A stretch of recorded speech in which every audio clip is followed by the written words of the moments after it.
आज के सेशन का पहला क्वेश्चन है, बुद्धचरित किसने रचा था और यह क्यों महत्वपूर्ण है। बुद्धचरित पुस्तक किसने रचा था और यह क्यों महत्वपूर्ण है। तो इसका उत्तर दीजिएगा, इस पुस्तक को महाकवि अश्व घोष ने रचा था। बुद्धचरित पुस्तक को किसने रचा था, तो महाकवि अश्व घोष ने रचा था। यह ग्रंथ गौतम बुद्ध के जीवन चरित्र के विषय में बहुत सी जानकारी देता है। किसकी जानकारी देता है, तो गौतम बुद्ध के जीवन चरित्र के विषय में जानकारी देता है। तो दोस्तों, हम लोग अभी बुद्धचरित पुस्तक के बारे में पूरा विस्तार से जानेंगे और यह क्यों महत्वपूर्ण है। तो चलिए जानते हैं कि बुद्धचरित पुस्तक और उस जो क्यों महत्वपूर्ण है उसको भी जान लेंगे। ठीक है, तो बुद्धचरित एक बहुत ही प्रसिद्ध पुस्तक है दोस्तों। बुद्धचरित एक बहुत ही प्रसिद्ध पुस्तक है और इसे महाकवि अश्व घोष ने लिखा था। बुद्धचरित पुस्तक को किसने लिखा था, तो अश्व घोष ने। यह ग्रंथ भगवान गौतम बुद्ध के पूरे जीवन जो चरित्र की जानकारी देता है दोस्तों। यह ग्रंथ भगवान गौतम बुद्ध के पूरे जीवन चरित्र की जानकारी देता है, जैसे उनका बचपन कैसा था, उन्होंने दुख दर्द देखकर घर क्यों छोड़ा और कैसे भगवान बुद्ध बने। तो दोस्तों, बुद्धचरित महत्वपूर्ण इसलिए है क्योंकि यह हमें बताता है कि बुद्ध ने इंसान को दुखों से मुक्ति पाने का रास्ते कैसे दिखाया। तो बुद्धचरित महत्वपूर्ण के बारे में भी हम लोग देख रहे हैं कि हमें बताता है कि बुद्ध ने इंसान को दुखों से मुक्ति पाने का रास्ता कैसे दिखाया। यह किताब हमें करुणा, दया और शांति का संदेश देती है। किसकी संदेश देती है, तो यह किताब हमें करुणा, दया और शांति का संदेश देती है। तो दोस्तों, अगर आपसे कभी पूछा जाए कि बुद्धचरित किसने लिखा था और क्यों महत्वपूर्ण है, तो आपको तुरंत जवाब देना है, बुद्धचरित अश्व घोष ने लिखा था। बुद्धचरित किसने लिखा था, तो बुद्धचरित पुस्तक अश्व घोष ने लिखा था दोस्तों। और यह गौतम बुद्ध के जीवन के बारे में महत्वपूर्ण जानकारी देता है। किसकी जानकारी देता है, तो गौतम बुद्ध के जीवन के बारे में महत्वपूर्ण जानकारी देता है। तो इसको हम लोग पूरा विस्तार में जान लिए हैं दोस्तों कि बुद्धचरित किसने रचा था और यह क्यों महत्वपूर्ण है। नेक्स्ट दूसरा नंबर क्वेश्चन, तीर्थंकर का क्या अर्थ है। तो इसका उत्तर होगा, महावीर से पूर्व जैन धर्म के जो 23 धर्मगुरु हुए थे उन्हें ही तीर्थंकर के नाम से जाना जाता है। किन्हें तीर्थंकर के नाम से जाना जाता है दोस्तों, तो महावीर से पूर्व जैन धर्म के जो 23 धर्मगुरु हुए थे उन्हें ही तीर्थंकर के नाम से जाना जाता है। और महावीर स्वामी जैन धर्म के 24वें तीर्थंकर सर्वाधिक प्रसिद्ध गुरु माने जाते थे दोस्तों।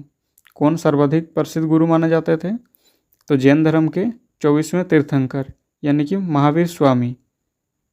तो दोस्तों, जैन धर्म के 24वें और अंतिम तीर्थंकर कौन थे, तो महावीर स्वामी। और इसमें क्वेश्चन बनता है दोस्तों कि जैन धर्म के प्रथम तीर्थंकर कौन थे। काफ़ी बार एग्जाम में पूछा गया दोस्तों ये क्वेश्चन, तो इसका आंसर हो जाएगा ऋषभदेव। जैन धर्म के प्रथम तीर्थंकर कौन थे, तो ऋषभदेव। तो चलिए अगला क्वेश्चन की ओर बढ़ते हैं, इसको भी हम लोग पूरा विस्तार से जानें कि तीर्थंकर का क्या अर्थ है। अगला देखेंगे तीसरा नंबर क्वेश्चन। नेक्स्ट तीसरा नंबर क्वेश्चन, स्तूप शब्द का क्या अर्थ है। तो इसका उत्तर होगा, महात्मा गौतम की अस्थियों पर अर्धगोलाकार रूप में बने भवनों को स्तूप कहते हैं। किसको स्तूप कहते हैं, तो महात्मा गौतम की अस्थियों पर अर्धगोलाकार रूप में बने भवनों को स्तूप कहते हैं। सांची और अमरावती के स्तूप विश्व भर में प्रसिद्ध है। कहाँ के स्तूप विश्व भर में प्रसिद्ध है, तो सांची और अमरावती के। तो दोस्तों, स्तूप आमतौर पर एक टीले या गुंबद के आकार की होती है। स्तूप कैसे आकार की होती है, तो स्तूप आमतौर पर एक टीले या गुंबद के आकार की होती है। नेक्स्ट क्वेश्चन है चौथा नंबर क्वेश्चन, पुनर्जन्म क्या है। तो इसका उत्तर होगा, महावीर ने पुनर्जन्म सिद्धांत को माना है। पुनर्जन्म सिद्धांत को किसने माना है, तो आंसर होगा महावीर ने। और उनके अनुसार कर्मफल ही जीवन मृत्यु का कारण है। उनके ही अनुसार कर्मफल ही जन्म मृत्यु का कारण है। और आवागमन का सिद्धांत मनुष्य के कर्म पर आधारित है। आवागमन का सिद्धांत दोस्तों किस पर आधारित है, तो मनुष्य के कर्म पर आधारित है। तो दोस्तों, पुनर्जन्म क्या है, इसका आंसर कुछ इस तरह से दीजिएगा बोर्ड एग्जाम में भी। ठीक है, तो पूरा विस्तार से इसको जानेंगे ताकि आप लोग को रट्टा मारना ना पड़े, सब दिन के लिए याद रह जाएगा। ठीक है, पुनर्जन्म क्या है, तो चलिए जानते हैं पूरा विस्तार से। उदाहरण के तौर पर हम लोग समझेंगे। ठीक है, उदाहरण ले लेकर समझेंगे ताकि आप लोग को पूरा अच्छी तरह से याद रह जाए कि पुनर्जन्म क्या है। तो चले जानते हैं पुनर्जन्म के बारे में और विस्तार से। तो उनका कहना था कि जैसा कर्म करता है वैसा ही फल उसे अगले जन्म में मिलता है। पुनर्जन्म का मतलब उनका कहना था कि मनुष्य जैसा कर्म करता है वैसा ही फल उसे अगले जन्म में मिलता है। तो दोस्तों, अगर हम अच्छे कर्म करेंगे तो हमें अच्छा जन्म मिलेगा, अच्छा कर्म करेंगे तो अच्छा जन्म मिलेगा, ठीक है। और अगर बुरे कर्म करेंगे तो दुख भोगने पड़ेंगे। तो ऐसे ही दोस्तों, हम आपको एक उदाहरण से समझाने का प्रयास करेंगे कि पुनर्जन्म क्या है। तो दोस्तों, मान लो कोई किसान मेहनत करके अच्छी फसल बोता है, ठीक है। कोई किसान मेहनत करके अच्छी फसल बोता है तो अगली बार उसे अच्छे फल मिलेंगे। अच्छी मेहनत करके मतलब फसल बोता है तो अगली बार उसे अच्छी फसल मिलेंगे। लेकिन अगर बीज ही खराब बोएगा तो क्या फसल भी अच्छा मिलेगा क्या? नहीं ना। तो फसल भी खराब हो जाएगा। क्या हो जाएगा? तो फसल भी खराब हो जाएगा। ठीक वैसे ही हमारे कर्म ही हमारे अगले जन्म का कारण बनते हैं। हमारे जो कर्म हैं वही हमारे अगले जन्म का कारण बनते हैं। इसी को दोस्तों पुनर्जन्म कहते हैं। तो आशा करते हैं आप लोग को समझ में आ गया होगा कि पुनर्जन्म क्या है। तो चलिए अगला क्वेश्चन की ओर बढ़ते हैं। नेक्स्ट है 5वां नंबर क्वेश्चन, जैन धर्म की 2 शाखाओं के नाम लिखे। जैन धर्म की 2 शाखाओं के नाम लिखे। तो इसका उत्तर हो जाएगा पहला दिगंबर शाखा और दूसरा श्वेतांबर शाखा। जैन धर्म की 2 शाखाएं कौन कौन से? तो जैन धर्म की 2 शाखाओं के नाम दिगंबर शाखा और श्वेतांबर शाखा।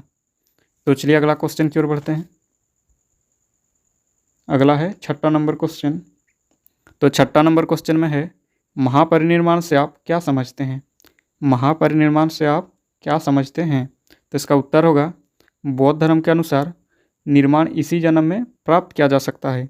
बौद्ध धर्म के अनुसार निर्माण इसी जन्म में प्राप्त किया जा सकता है, जबकि महापरिनिर्वाण मृत्यु के बाद ही संभव है। 483 ईसा पूर्व उत्तर प्रदेश के कुशीनगर में बुद्ध का देहावसान हुआ। इस घटना को महापरिनिर्वाण कहा जाता है। किस घटना को महापरिनिर्वाण कहा जाता है दोस्तों? तो महापरिनिर्वाण 483 ईसा पूर्व उत्तर प्रदेश के कुशीनगर में बुद्ध का देहावसान हुआ। इस घटना को ही महापरिनिर्वाण कहा जाता है। तो 6वां नंबर क्वेश्चन, ये काफ़ी इंपॉर्टेंट क्वेश्चन है दोस्तों, इसको स्टार मार्क लगा लीजिए। ये काफ़ी बार एग्जाम में पूछा गया क्वेश्चन है दोस्तों कि महापरिनिर्वाण से आप क्या समझते हैं। तो इसको ऐसे ही उत्तर देना है, बौद्ध धर्म के अनुसार निर्माण इसी जन्म में प्राप्त किया जा सकता है, जबकि महापरिनिर्वाण मृत्यु के बाद ही संभव है। 483 ईसा पूर्व उत्तर प्रदेश के कुशीनगर में बुद्ध का देहावसान हुआ। इस घटना को महापरिनिर्वाण कहा जाता है। तो आज का सेशन को यहीं पर रखते हैं। आज हम लोग टोटल 6 सब्जेक्टिव क्वेश्चन को देखे, जो सभी क्वेश्चन VVI क्वेश्चन है दोस्तों। एग्जाम में पूछा गया क्वेश्चन है, इसलिए आपसे हमेशा रिक्वेस्ट करते आए हैं कि नोट्स बनाते रहिए। हम जितना ही पढ़ा रहे हैं इस सब का नोट्स बनाइए, और जितना हो सका दोस्तों आज हम आप लोगों को 6 क्वेश्चन भी पूरा विस्तार से समझाने का कोशिश किए। आशा करते हैं आप लोग को ये सारे क्वेश्चन अच्छी तरह से समझ में आ गया होगा। तो दोस्तों ऐसे ही बने रहिए। माँ मंजू एकेडमी पर डेली वीडियो आप लोग के लिए लाते रहेंगे, बोर्ड एग्ज़ाम जब तक नहीं हो जाता है। तो दोस्तों वीडियो अच्छा लगा तो एक लाइक कर दीजिए, और अभी तक हमारे चैनल को सब्सक्राइब नहीं किए हैं तो सब्सक्राइब कर लीजिए, ठीक है। तो मिलते हैं नेक्स्ट वीडियो में, तब तक के लिए जय हिंद, वंदे मातरम।